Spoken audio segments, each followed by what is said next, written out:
6 अगस्त 1945 को संयुक्त राज्य अमेरिका ने जापानी शहर हिरोशिमा पर परमाणु बम गिराया था। बम को लिटिल बॉय यानी कि छोटे लड़के के रूप में जाना जाता है। हिरोशिमा विस्फोट के 3 दिन बाद संयुक्त राज्य अमेरिका ने जापानी शहर नागासाकी पर दूसरा परमाणु बम गिराया था, जिसका कोड नेम फैट मैन यानी कि मोटा आदमी रखा गया था।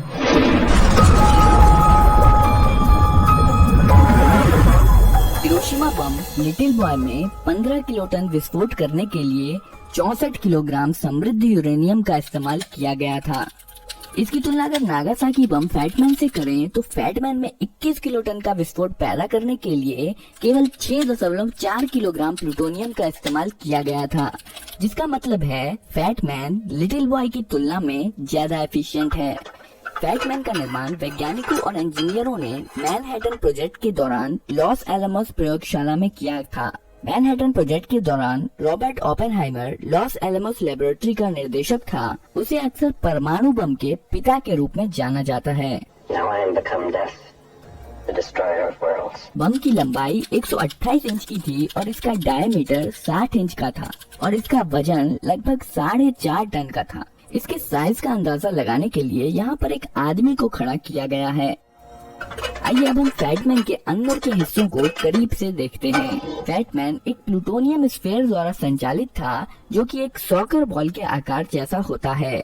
इस गोले का वजन मात्र 6.4 किलोग्राम था, लेकिन यही स्फीयर भयानक विस्फोट के लिए जिम्मेदार था। प्लूटोनियम के अंश प्राकृतिक रूप से पाए जाने वाले यूरेनियम की खदानों में पाए जाते हैं। प्लूटोनियम एक रेडियो एक्टिव मेटेलिक एलिमेंट है, जिसकी खोज 1940 में हुई थी। प्लूटोनियम स्फीयर विस्फोटक पदार्थों से घिरा हुआ रहता है। ये विस्फोटक लेंसेज हैं। यह एक विशेष आकार का चार्ज है जो 60% RDX और 40% TNT से मिलकर बना है। बम में 32 ब्रिज वायर डिटोनेटर्स लगे होते हैं, जिन्हें एक्सप्लोसिव लेंसों पर लगाया जाता है।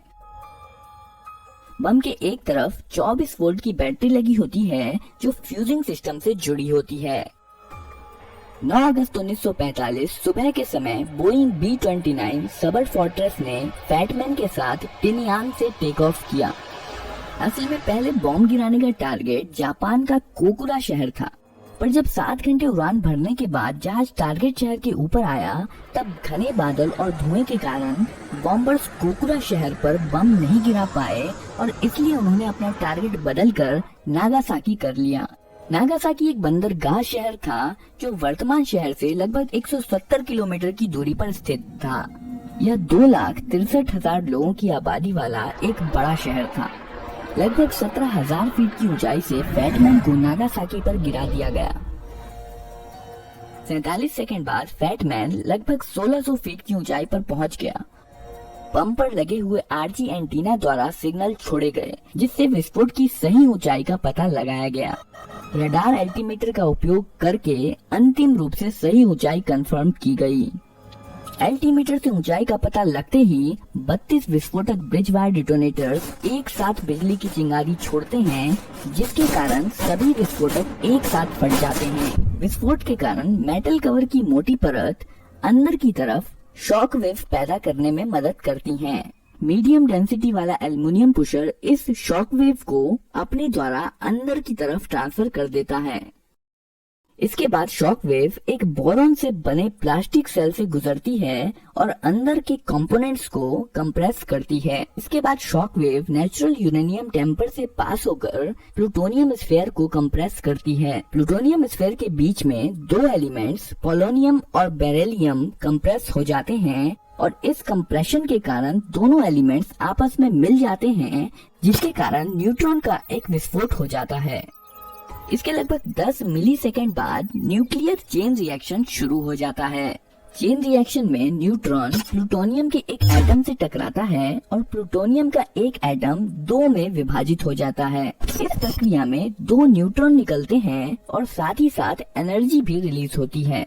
ये दोनों न्यूट्रॉन फिर 2 प्लूटोनियम एटम से टकराते हैं, जिसमें 4 न्यूट्रॉन निकलते हैं और इस प्रकार चेन रिएक्शन शुरू हो जाती है। चेन रिएक्शन के कारण अचानक से बहुत ज्यादा मात्रा में एनर्जी रिलीज होती है और बम फट जाता है।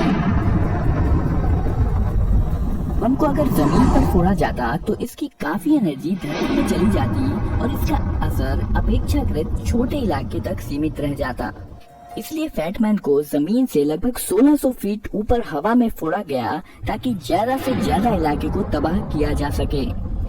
इस बम धमाके में लगभग 40,000 लोग मारे गए और जहां पर बम विस्फोट हुआ था उसके 8 स्क्वायर किलोमीटर के भीतर लगभग हर इमारत नष्ट हो गई। बम फटने के स्थान के पास खड़े लोग तुरंत ही भाप बनकर हवा में मिल गए।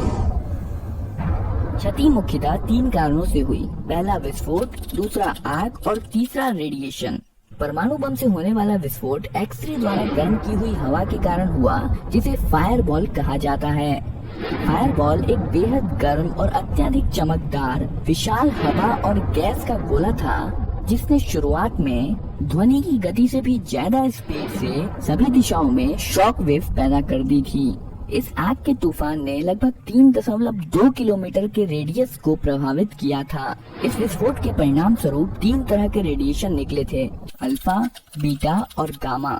अल्फा रेडिएशन ज्यादा नुकसान नहीं पहुंचाती है और हेलमेट और सुरक्षा कपड़े पहनकर इसके प्रभाव से बचा जा सकता है।